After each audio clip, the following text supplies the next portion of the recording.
Welcome to Career View. This is the podcast where we ask questions you want to know when it comes to pursuing a career path.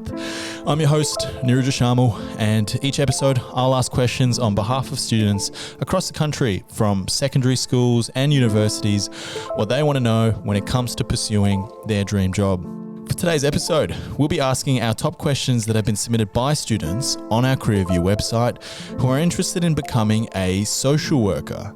Now, to answer these questions, I'm joined by 27-year-old social worker Jordan Randazzo, who initially pursued a pathway in finance, but always knew and eventually chose his passion in becoming a social worker.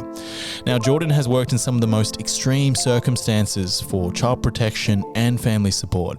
So, let's hear from him.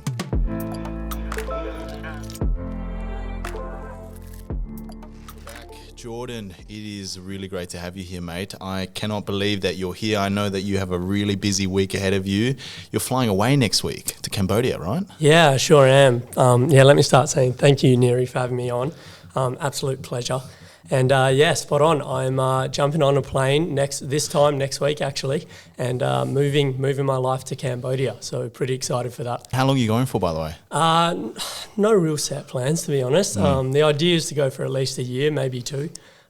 Get stuck into some work over there and then reevaluate. So yeah, again, very excited to go, and got a few things I got to wrap up, and this is definitely one thing that I didn't want to miss out on. Absolutely unreal, Jordan. Now, before we get into our top questions that have been asked by students when it comes to a career path of a social worker, the first thing I want to know from yourself is the term social worker. It seems so broad. Can you explain to me exactly what that is and what can you do as a social worker? Yeah. Definitely. I think it's one of the challenges we get with social work is when you don't know what it is where are you? Because it is so broad. What industries are you in and where are you working? So, look, social work is, firstly, it is about working with people, groups and communities to try to get the best outcomes for them. That's pretty much what it is. And there's a lot that plays a role in that, all the different systems. And then you talk about where are you working with people, groups and communities. So you have school social workers, so you can work there. You have social workers in hospitals, essential role in those in the hospitals as well. You have child protection. So they're called child protection workers, but a lot of child protection workers' background is social work.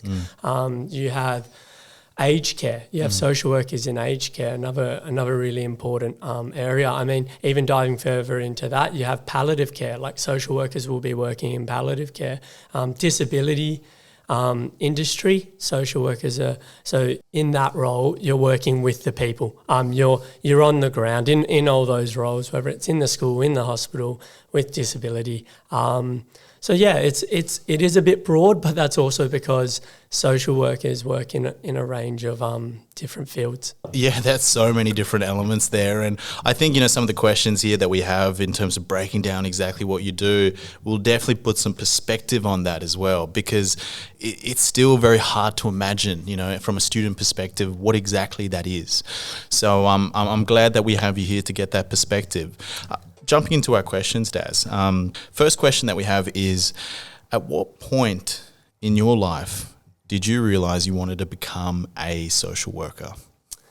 Okay. So it's an interesting one for me. Won't lie. So I started post-school in commerce. Firstly in accounting and finance. Did that for a couple of years and then even moved into marketing for a while there. But throughout that entire time, I was volunteering for an organisation that works with kids at risk. And I think it was always a mindset of commerce is the career path in the job. Volunteering is a bit of fun and I enjoy doing it. And there was this point in time, it was 4 years out of uni and I was actually on one of these camps for the kids and I had a realisation that, hold on, this is what I want to be doing all the time. I can make a career out of this. And it was at that point in time on that camp that I made that decision. And then I returned home. I was actually meant to be going into a marketing job and I gave him a call and just said, I'm not going to walk in and sign the contract, unfortunately. I'm actually And fortunately for me, I said I'm gonna go start a career in social work. So what was the reaction to everyone around you? This is something you were studying for so many years, accounting, marketing, finance, all of this, and then doing something quite on the other spectrum altogether. What was everyone's response? Yeah, I think the people that really knew me, those people that knew me and what I was doing in that volunteering for 4 or 5 years, just were like, yeah, that makes perfect sense. I got really good support from family and friends that I was close with, just saying, yeah, that, you're clearly so passionate about that. This is the role for you, kind of thing. And that was really nice. And then a lot of other people, the people that you're not so close with and things like that, it's confusing. And they ask questions. They go, what? Because it is such a different change. But yeah, look, I've never looked back. Absolutely love it. I love that I've got my commerce background as well. That's something that's really important in my work too. It keeps me level-headed at times. Oh, definitely. And I can imagine that balance really evening it out for yourself there. If you don't mind me asking, what made you get into volunteering? You were doing it very early on when you were studying. What was the main reason for why you started? Yeah. Great question, Neri. I guess when I go back and think about it, I really, I knew a few people that had been doing it and had talked about it, and start hearing about these kind of things. And I think that, I guess, is where something in me just said, wow, that would be, and I guess when you're at uni and you're younger, my first thought would be that'd be a lot of fun, to go and do something like this and give back to these kids in some way. And what were you doing, by the way, just for? So I was a leader on these camps. The camps were a time for these kids to get away, to have a break, have their own holidays. They were disadvantaged kids that just did not have those opportunities. They came from an absolute range of backgrounds. And so it was, hey, this is an opportunity. And, I never shy away from the fact I was lucky enough to have a privileged upbringing, and this was something that I could give back to the community a bit. And that, I guess, started the drive. And then from there, it was a snowball effect. I just absolutely loved it. I absolutely love to hear it as well. So it's really humbling to listen to. Jordan, the next question that we have for you asked by students is, what is the process to become a social worker? Yeah, okay. So the process is, it's university degree. You've got a few different options. There's a 4-year undergraduate degree. A few of the unis here in WA provide that as across nationwide. Then there are also opportunities for doing a master's. So with my university background, the fact I had done a couple of years through commerce, I was lucky enough to get into the master's. The other way as well is, there's obviously so many alternative pathways these days. A lot of youth workers who study diplomas and graduates at TAFE will work through that and then be able to, I guess, cut off units at uni because they've got those already as well, and go into an undergrad there. But that's kind of the main pathway. So you got your uni social work and then your youth work through the TAFEs. Great to know. Really insightful there. Next question that we have for you, Jordan, is what does a normal day look like at work? And if you don't mind giving a really clear visual on what this may look like. Yeah, okay, yep. I will give you a visual of like my normal day, and I'll just put that disclaimer in when I say my normal days, because social workers will work across so many fields: disability, aged care, schools, everywhere. So I work with youth at risk. I've worked in child protection, and I've also worked in the out-of-home care sector. So kids removed from families and living in households with carers. So what a normal day looks like in that youth at risk area is you're engaging with stakeholders. That is such a big part of your everyday work. That's parents of the children, that's grandparents, that's aunties, uncles, that is carers who may be family, who may not be family. That is schools. Schools play a massive role in children's upbringing, and we're constantly in communication with them. And every school operates so differently as well. So there's a lot of stakeholder engagement, and that can be through emails, telephone calls, going out in-person meetings as well. You're behind the desk a bit as well, definitely. Anything involving a minor and a child and things like that, got to be on file. It's essential. You're writing reports. you're doing, certain forms of assessment, I guess, and you're putting it all on the system, whether that's in government, non-government, the lot.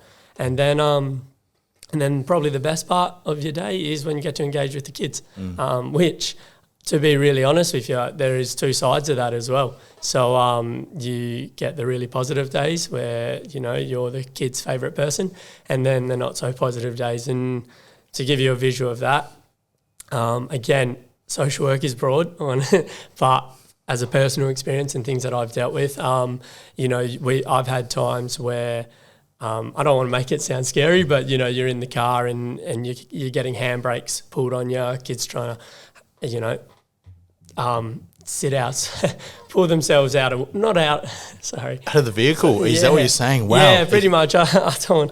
Yeah, but literally things like that. Escalations, I guess, is what I'm getting at. Anything from verbal, physical aggression, things being thrown around, fights between children, and that drops into your day-to-day work as well. If I'm being honest, and realistic about it. That's probably, that would be your kind of day in itself for a social worker. They change so much, but and then the other thing is there's a lot of referrals. Okay. Social work, as I mentioned at the start, is looking at so many different aspects of an individual's life, and you recognise the strengths that we can bring, and then the strengths that other professionals can bring. And working in multidisciplinary teams is just critical in this role, and bringing on those amazing other services, your OTs, your psychs, your speech pathologist on board is something a social worker really tries get ticking along, really. Get ticking along. No, great to know. And just one thing from me, and one thing for our listeners that could be of use is, what is the split between, you mentioned behind the desk, doing the paperwork, doing the files, and also working and being on the road. What would you say is a percentage split between the two on a normal day? Yeah, I'd say in a week, because I guess I do like my days that are going to be desk days and my days that I'm on the road. So in a week, you're looking at a 65-35 split. Okay. So, and that's 65 behind the desk, 35 out and about. But it also is a very personal thing. It's what framework you want to operate with as a social worker. You get a bit of autonomy in that space. And if you want to be a very hands-on, creating those relationships kind of social worker, then you can get out there. And if you want to get your compliance done, which is just as important at times, then you can sit behind the desk. So you do have a bit of choice in that as well. So okay, great to know, Jordan. Next question that we have for you is there anything that shocked you once you started working in this field? Yes, definitely. Straight off the bat, you go in and you're like, I know social work can be quite hectic at times. But even now, we will still stumble across certain things where it does shock me. It's those sad and tragic moments where you think it's incredible that a human can harm another human in this kind of way, I guess. You think, how can it get any more shocking than that? And then something does pop up. So I guess there's two ways that I kind of I think of that question when you ask it. Initially, there's that shocking reality of some of the harm that we do see in this industry. And then I guess from a systematic point of view, what really shocked me in the way that we operate, and even a bit of my own learnings of my own self-awareness is the influence of our personal bias. That is something that I just don't get over day to day, how easily our personal bias can make us look at a situation and then judge it really. And it's something that you need to be able to remove to be able to work with the individuals as best as you can. Can you give us an example in a scenario where that's happened for you? Yeah, okay. I guess, one of the biggest things are those things that you get brought up to believe, you shouldn't do, or if someone does, that's a terrible thing. Say drug usage. If I talk personally here, I got brought up, I'm not touching things like methamphetamines, and people that do meth, my biases were, how can you make that decision to do it? And if you've made that decision, you shouldn't get these rights. Or of course you're not that I think children should be with their families if it's safe, but of course your kids are going to be removed and things like that.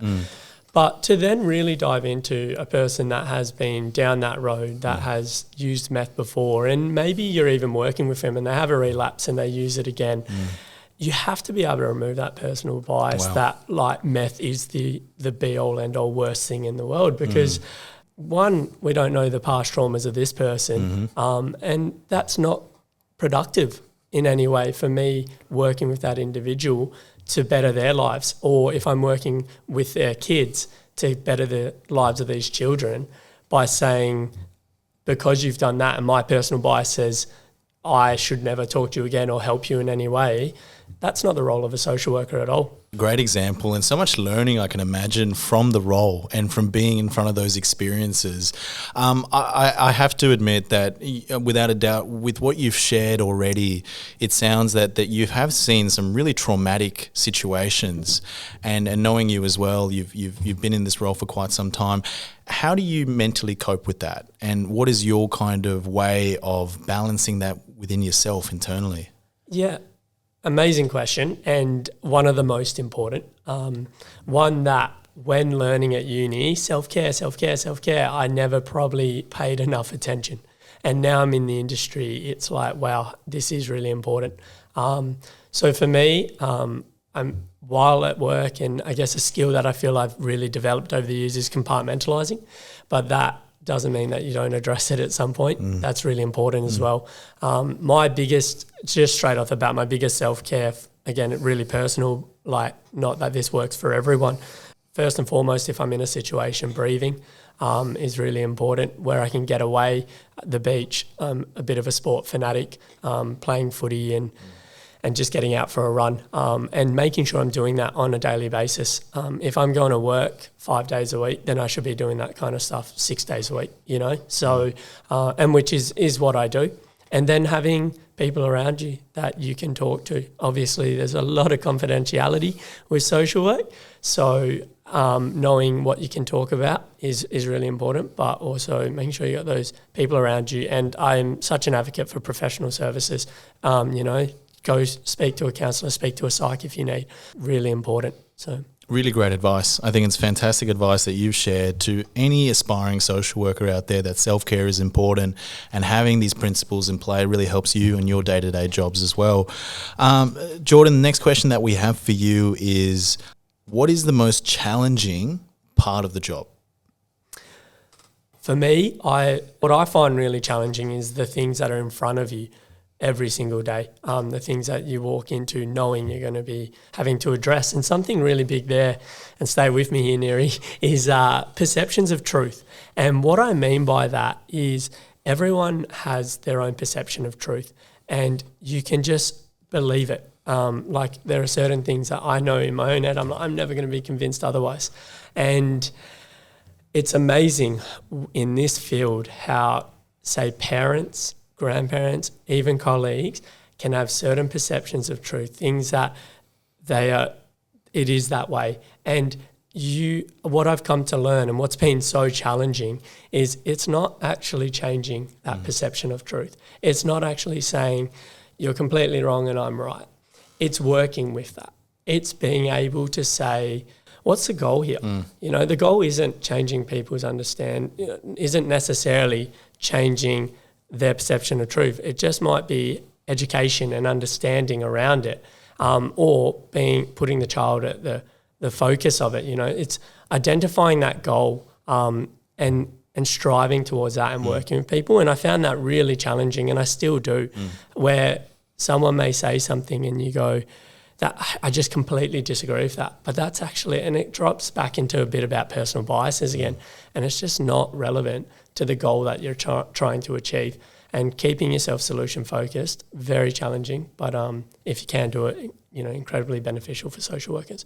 The way you've described it is definitely, it seems that there's so much growth and development for yourself in that role by putting yourself through those challenges. So I find that quite fascinating.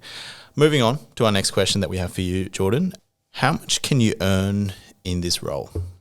Look, starting off, when you first get into social work, you can go, you have government and non-government.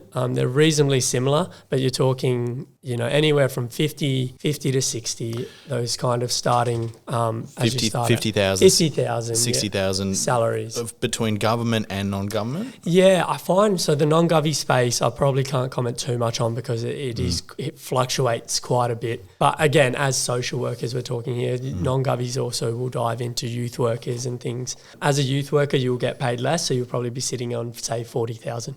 So then going on for social workers, once you start in the role, you're starting at that 50,000, 60,000. Then there's that progression over a couple of years. You start moving up to your 60s and your 70,000s.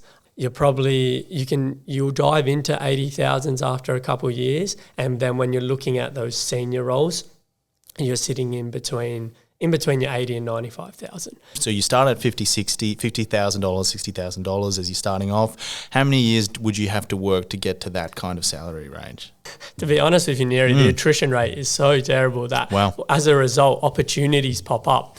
And often when I'm talking with seniors that are in my industry, they're saying how it's happening so much quicker. Wow, okay. Because those opportunities are there. So when I say 3 or 4 years, that's happening now. When in the past it was 8. It could be 8 to 10 years to really get those 90,000 kind of areas and above. But now, you can start looking, if you put your head down and work hard, you can start looking at those type of promotions and pay increases in, let's say, 4 to 5 years.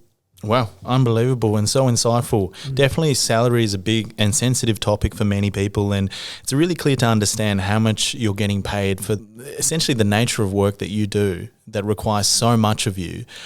Just an honest question here. Do you feel with the work you do and the challenges that you're put through, do you feel like you're rewarded rightly in terms of salary for the nature of work you do? Yeah, I initially thought yes. However, when I frame that question, if I think my co-workers are, I say no, and that's probably, and we get pretty passionate about it. Yeah, I don't believe some of the work that gets done, and I think people do in all industries. Don't get me wrong, but going that above and beyond, as a result of being in an industry that's driven by humans and your interactions with people, and I think sometimes, I think can be underpaid. Really great to get that perspective because you've been through that process, you've understood it, you're still fairly early in your career, and it's really great to get your insights on that to share with our listeners.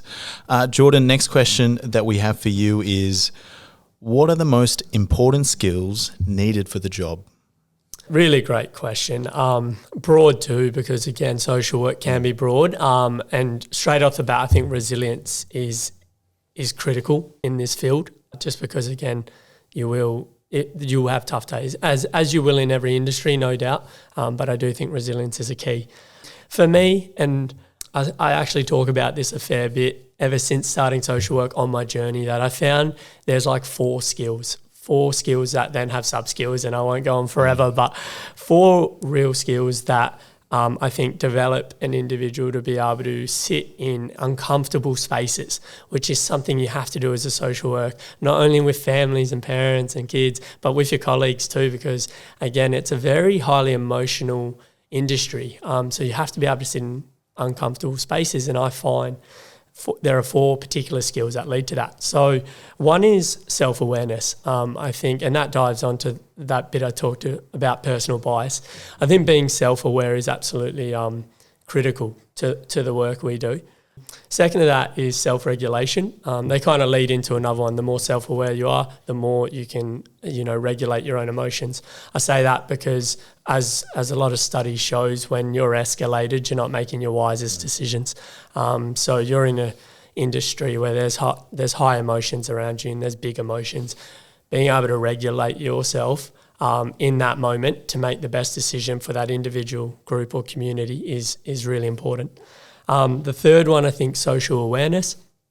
So once you've kind of got yourself down pat, it's looking out, it's that empathy, it's understanding others and their perceptions of truth and working with them as a result. And then I think the 4th key skill is relationship management, which is so much of what social workers do, their own relationships, managing them with, again, colleagues and the individuals they're working with, but as well as that, the dynamics of families, parents to kids, and so much relationship management. So I think if you can get those four down packed with that underlying resilience, you'll be set up to take on the social work world. Unbelievable. And you say that with such confidence, Jordan, and obviously it's come through a lot of your experience as well working in this field. But for the listeners out there who are aspiring to become a social worker, any advice on how they could essentially develop those skills or start getting prepared for this field based on what you've said is really important? Yeah, definitely. I mean, so that self-care that we spoke about before, self-care is so important to then put yourself in a space to be able to start developing these skills. So that's essential, and everyone will have different self-care plans and things that work for them. So it's understanding those. In addition to that, I mean, like other small things, like I think meditation, doing nothing as a really important thing. Wow, ability to just step away and do nothing for a while is one way to then reprogram yourself and get ready to do something. And I don't know if that even... How interesting is that? Because it's not always about doing something specifically as you would think you would do in school, but actually other techniques, as you said, meditation could be something, yeah? Yeah. Or putting yourself in that kind of zone of doing nothing at all, that itself is a challenge. Yeah, very much so. And it's a lot about slowing down as a social worker. Again, slowing down and regulating yourself. So those type of little tips are ways to do that. And I think just as it's touching in again on self-care, but knowing what you love and allowing yourself to do that away from work as well. Because then you find that enthusiasm, that drive to come to work, which is that kind of attitude is a really big deal in social work. Absolutely love it, Jordan. Really great. Last question that we have for you, asked by students is this a career you can do for a long time? Yes, most definitely. I think for people that get in it, they get in it because they have a drive. They have a want to support and develop people, communities, and ideally see the world for better change. So as long as you can keep that alive, then you can continue doing this career for a long time. And how to keep that alive as well. Obviously spoken a bit about the self-care side of it. I think the other really critical thing with social work is what you can control and what you can't control. That locus of control. When you look at a situation and saying, and this is a reality, Neri, of the industry, is you got to look at a situation and say, these are the resources that I have. This is the time that I have and the support that I can get. Because it's no secret that it's underfunded, it's under-resourced, and you got to be fair to yourself. You go in there each day and you say, this is what I have to work with. I'm going to give it my best crack. And that's what I love about the industry is those around me, I like that. And that's something I've really grown to learn is that the people there are lots and lots of good people that are working in this industry with really good hearts, giving it their absolute best. Jordan, really great insights there and great responses. And that wraps up all our questions that we have for you today. For our listeners out there who have more questions for Jordan that did not feature on our list today and would like to connect with him, just visit our website, careerview.com.au. And this is where you'll find Jordan's profile and you can email him with more questions, which I'm sure he'll be happy to answer when he has some time. Definitely. No, I would absolutely love that. Even when he's in Cambodia as well, so he will find the time. But and with every episode, please don't forget to submit questions that you want to know, especially to young professionals who've been there and have done that. Jordan, just final thing from me, just speaking out to any of the students out there or for anyone listening out there who are thinking about becoming a social worker or aspiring to become a social worker and having and living that role, any words of advice for them? Well, funny enough, my usual advice when I'm talking to people about social work is don't take my advice. And when I unpack that further, what I think it's about is about critical reflection and being critical as you walk into the roles and challenge things. As I was saying before, there are amazing people in this industry, but no one shies away from the fact that we have a bit of a broken system and we haven't got it all right yet. So, be critical, be willing to challenge and carry that kind of cautious optimism, as I say. Be optimistic, of course, be cautious about it because of the field we're in, but don't lose that optimism. So, Jordan, thank you so much, mate. So thank you for having me, Neri. Really appreciate it.